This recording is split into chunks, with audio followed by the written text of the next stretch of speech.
As is to mga kabisyo, nung galing Japan, ganyan siya. Ganyan na nung dumating. Ang daming toggle switches. May chandelier. At ito nga, sa taas, saka headboard niya, meron pa rin toggle switches. All goods na, lahat yung project na pinagawa ni Sir Kit Hular dito sa unit niya ng Clemar Tracking Automatic Bumper Project. Taas ng ulo, matic na siya, dipindot na rin mga kabisyo. Dati kasi nung dinala niya dito, manual yung pagtaas ng ulo. Yun ang nirereklamo niya, medyo mabigat daw kasi gawa nung maraming accessories yung kanyang unit. Ngayon mga kabisyo, isa-isahin natin, papakita namin sa inyo lahat ng pinagawa ni Sir Kit. Anti-bumper muna tayo, taas mo muna yung bumper para makita ni Sir Kit. I-deliver lang kasi namin to sa garahe nila at medyo hindi makapunta si Sir Kit.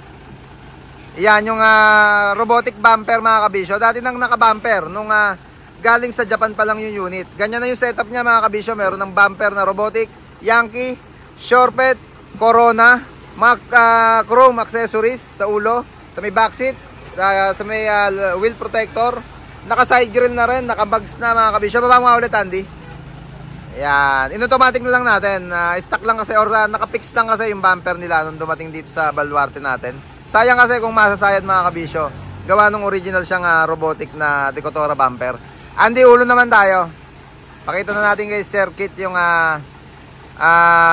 matic or yung angat ng cabin. Hydraulic siya mga kabisyo. Yung ginamit natin dyan, syempre yung original na pump forward na mekanismo.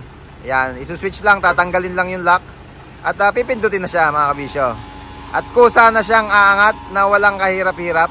Ang kwento kasi ni Sir Kit at nung airpot niya, 4 na tao ang nag-aangat nung ulo. Ngayon mga kabisyo, isang pindot na lang at aangat na yung mismong cabin. Automatic na rin siya. Yan, op. Okay na. Andy, baba mo na ulit. Easy na ngayong iangat. Napaka basic. Kahit babae, kayang-kayang iangat. Basta tanggalin lang yung lock ng mismong cabin. Ganun pa rin yung lock niya, hindi natin binago. Pagdating niya sa baba, doon sa cabin stand, yan, paglapag sa cabin stand, ilalak na lang ulit yung cabin. Ang lupet ng unit mo kaya Sir Kit at puro dipindot na. Yung likod, dito naman sa likod, wala naman siyang ganong pinagawa. Gawa nga nung nakasetup na yung unit.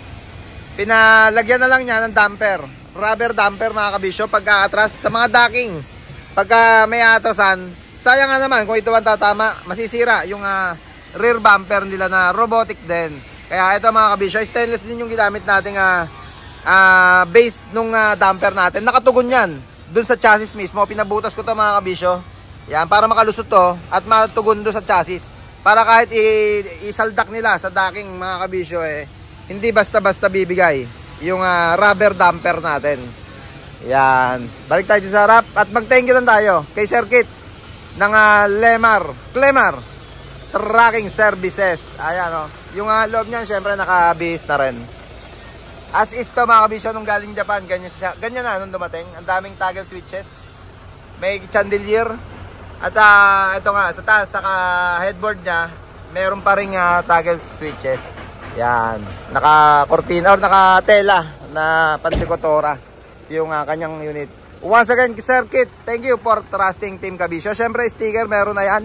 Certified Kabisyo, Certified Mabisyo, Certified na hima sa Baluarte natin. Unit Sir Kit ng Clemar Tracking